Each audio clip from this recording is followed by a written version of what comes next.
attack on your prayer life is the attack on your life.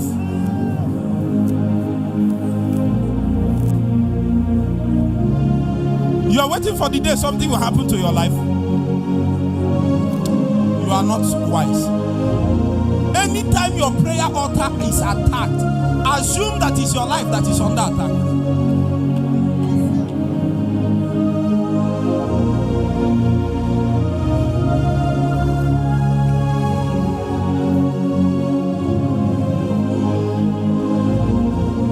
So after me, now I am sent to enter the school of prayer.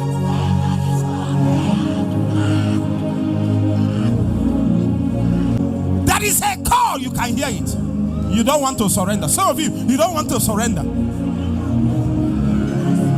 You know it, you are hearing the call. Don't want to surrender.